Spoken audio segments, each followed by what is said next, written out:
It's Mickadee TV. And this is a movie review of Fantastic Beasts and Where to Find Them. And I have my son Cory here with me, and we are doing a review because the sequel to this movie is coming out tomorrow, and we're going to go out and see it and do a review of that one as well. And if we're excited about watching the second one, that should be a pretty good clue on how we felt about the first one. And for me, I loved the first one. It was awesome. Good. It was pretty good. I enjoyed it a lot more the first time, but that's just because, movie theater. Yeah, we saw it in the movie theater. That was awesome on Thanksgiving. Yeah. In Arizona. Oh, yeah. That was fun. That was a good theater, though, It was a really good theater, and seeing it on the big screen, I didn't want it to end when I was watching that movie, but... Well, you didn't want it to end when we rewatched it like 10 minutes Yeah, ago. that too. Well, we just rewatched it, and I got to watch it a second time fully. I think I tried watching it another time, but I just got distracted or something. Yeah. But it's kind of weird that such a great movie is something I've only seen twice. We can watch it again. I could watch it again. But then a part of me thinks maybe I just don't want to get sick of it. Can you get sick of it? I think you can get bored of a movie after a while if you watch it way too many times. Yes, like Lord of the Rings. Like Lord of the Rings. I can still watch Lord of the Rings, kind of, even though it's not the same. If you're talking like a movie that... Excuse us, there are technical difficulties. If you're talking like Star Wars, I'll fall asleep watching that if I'm really tired. Same. Yep. I've seen that movie so many times. Well, it's a movie you wish you would fall asleep during. What's that? Phantom Menace. Phantom Menace. That's the hardest one to fall asleep during.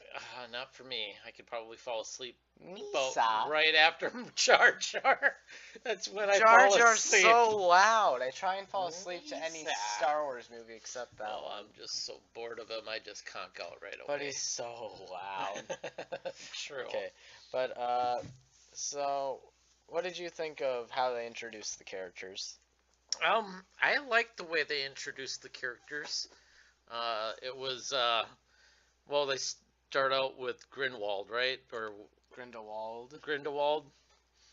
About his crimes, and then they start off with Newt Scamander.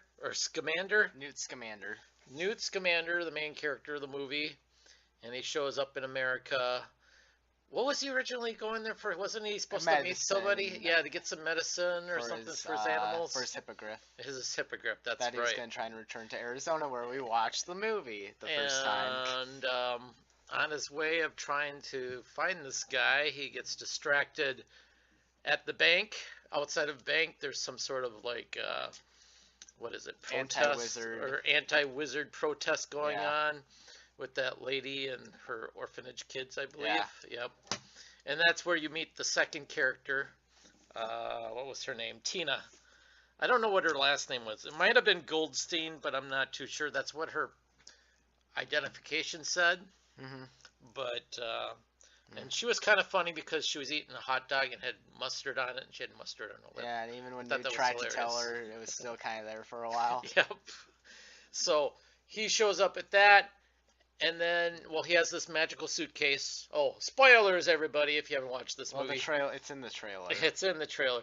But he has this magical box that carries a bunch of animals, fantastic beasts, magical animals, and one of them got away. And that's how all the shenanigans begin. And it likes shinies. It likes shinies. Into the bank. Obviously, the worst place to be at with a creature like that. And he also runs into Kowalski. And Kowalski's at the bank trying to get a loan. A normal dude. And just a normal dude, just wants to not work at the canning factory anymore, and he wants to open up his own bakery and use his grandmother's recipes. I would say after Newt gets kind of arrested, but not arrested. Yeah. When they show Kowalski in his bedroom talking to the photo of his grandma. That was a good example of the director, the writer, and the cameraman all like being in perfect synchronization with how they wanted the scene to play out. Yep, exactly. That was perfect. That was awesome. Perfect, because Kowalski is like the only kind of normal person. He is a normal, good person Yeah. in this movie. I liked Kowalski pretty much right away. He had that smile, and he just had that American spirit. American spirit about him. Yep, he looked like the type of guy anybody could get along with. So I really like Kowalski in this movie. He's my favorite character. I liked his ambition of wanting a bakery, and at first he doesn't get it because he doesn't have the money or collateral. No, he has money. He just doesn't have collateral. He doesn't have collateral because to do the bank guy is like, why would we give you a loan for something machines can do? Yes, exactly. It basically. But what did Kowalski said? He's like, did you taste these? Did you try these donuts or try these pastries? And he went to taste them. And he's like, they can't make things like this. They probably can't. They probably can't. And later on, he does get it. He does get it, and something else special happens with his bakery. Oh yeah, well, we'll say that down the line. Yeah, we'll say that down the line. So yeah, they accidentally trade suitcases, and the suitcases where all the Fantastic Beasts are, and that's how a few of them get out. Kowalski had a suitcase of pastries. Yeah. Oh yeah, so yeah, Newt steals the pastries on accident, and that's how Newt gets out of jail, because they're like, where's the monsters? Yeah, where's the beasts? It's pastries. And it was pastries, which was pretty funny. So he got out.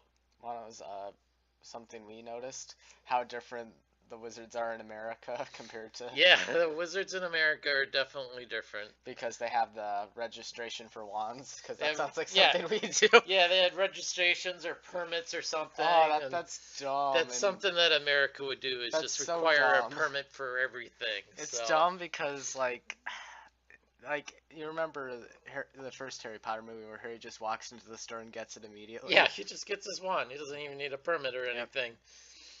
But maybe things changed years down the line, but I doubt it. I doubt it. Because it's America. Yes. Yeah, so it's set in, what was it, 1926? 1926 in New York City. Yeah.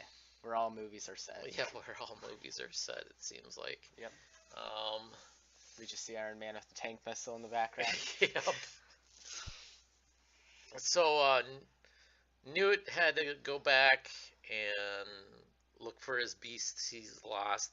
Because there was a mix-up, Kowalski opened up his case and a bunch of beasts escaped, right? Yep. Well, he opened up Newt's case, but he thought it was his case. Yep. And all the beasts got away, and that's how the whole shenanigans started with that. I'm sorry. I want to play with things. Yeah, I was playing with tape. Yeah, don't want to make any extra noise in the background, especially when it's near the mic. I know. But tape. So what happens after that again? Well, then they basically go off and try to find the beasts. Yeah, well, that happens more than once. Yep. Because they just keep being like, okay, here's the thing. Yeah. And they keep getting arrested, but escape anyway. Yeah. It's pretty funny. It's just the same thing over and over again, but it's very different amount of extremes each time. So it's not the same. It's never really the same people arresting them either. No. It's different people, different cops, but there's always something happening, like a distraction or something.